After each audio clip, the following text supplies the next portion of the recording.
നമസ്കാരം. റഷ്യയും യുക്രൈനും തമ്മിൽ 4 വർഷത്തിലേറെയായി തുടരുന്ന അതിരൂക്ഷമായ അധിനിവേശ യുദ്ധത്തിൽ നയതന്ത്രപരമായ ഒത്തുതീർപ്പിനുള്ള സാധ്യതകൾ പൂർണ്ണമായും അടച്ചുകൊണ്ട് ഇരു രാജ്യങ്ങളും തമ്മിലുള്ള ആക്രമണങ്ങളും തിരിച്ചടികളും കടുക്കുകയാണ്. റഷ്യൻ അധിനിവേശത്തിലുള്ള യുക്രൈനിലെ സപോറീഷ്യ മേഖലയിലെ വിനോദസഞ്ചാര കേന്ദ്രങ്ങൾക്ക് നേരെ യുക്രൈൻ നടത്തിയ ഡ്രോൺ പ്രഹരത്തിൽ 4 കുട്ടികൾ ഉൾപ്പെടെ 12 പേർ കൊല്ലപ്പെടുകയും 19 പേർക്ക് ഗുരുതരമായി പരിക്കേൽക്കുകയും ചെയ്തതായി മോസ്കോ നിയമിച്ച പ്രാദേശിക ഭരണാധികാരി യെവഗെനി ബാലിറ്റ്സ്കി വെളിപ്പെടുത്തി. റഷ്യൻ സേന തലസ്ഥാനമായ കീവിന് സമീപം നടത്തിയ കടുത്ത മിസൈൽ ആക്രമണത്തിന് മറുപടിയാണ് യുക്രൈൻ നടത്തിയ ഈ ആക്രമണം. മറുഭാഗത്ത് യുക്രൈനിലെ ഈശാന കോണിലുള്ള സുമി മേഖലയിൽ റഷ്യൻ ഡ്രോൺ തകർന്നു വീണ് വൻ തീപിടുത്തമുണ്ടാവുകയും സ്വകാര്യ കൊറിയർ സ്ഥാപനത്തിലെ 3 ജീവനക്കാർ ദാരുണമായി കൊല്ലപ്പെടുകയും ചെയ്തിട്ടുണ്ട്. യുക്രൈനിന്റെ ഡ്രോൺ വിക്ഷേപണ താവളം ലക്ഷ്യമിട്ടാണ് ആക്രമണം നടത്തിയതെന്നാണ് റഷ്യൻ പ്രതിരോധ മന്ത്രാലയം വിശദീകരിക്കുന്നത്. റഷ്യക്കുള്ളിൽ കയറി യുക്രൈൻ നടത്തുന്ന തന്ത്രപ്രധാന ആക്രമണങ്ങൾ പുടിൻ ഭരണകൂടത്തിന് വലിയ തലവേദനയും കടുത്ത ഇന്ധനക്ഷാമവുമാണ് സൃഷ്ടിക്കുന്നത്.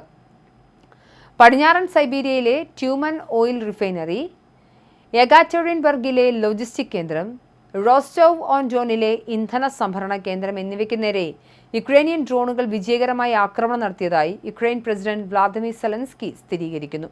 റഷ്യയുടെ വൻ ഭൂവിഭാഗങ്ങളിലുടനീളം സുരക്ഷയൊരുക്കാൻ റഷ്യൻ സൈന്യത്തിന് സാധിക്കാത്തത് മുതലെടുത്താണ് യുക്രൈൻ ദീർഘദൂര ഡ്രോൺ സാങ്കേതികവിദ്യ ഉപയോഗിച്ച് ആക്രമണം കടുപ്പിക്കുന്നത്.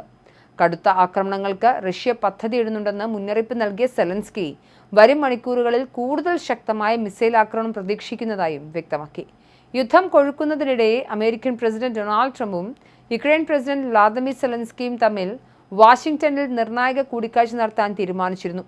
യുക്രൈന്റെ വിശ്വസ്തനായ മുൻ സെനറ്റർ ലിൻസി ഗ്രഹാമിന്റെ ചരമവാർഷിക ചടങ്ങുകൾ നടക്കാനിരിക്കെയാണ് ഈ നിർണായക കൂടിക്കാഴ്ച ഉണ്ടാകുന്നത്.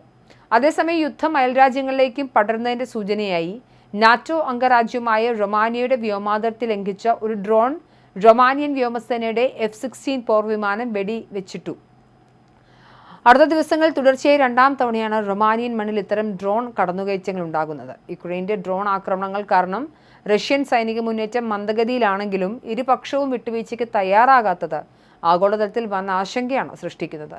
2 ഭാഗത്തു നിന്നും തുടർച്ചയായി ഉണ്ടാകുന്ന ഈ മാരക ആക്രമണങ്ങൾ യുദ്ധം പെട്ടെന്നൊന്നും അവസാനിക്കുന്നില്ലെന്ന സൂചനയാണ് നൽകുന്നത്. സമാധാന ചർച്ചകൾക്ക് വൻ ശക്തികൾ ശ്രമിക്കുമ്പോഴും തെരുവിൽ നിരപരാധികളായ മനുഷ്യരുടെ രക്തം ചിന്തുന്നത് തുടരുകയാണ്.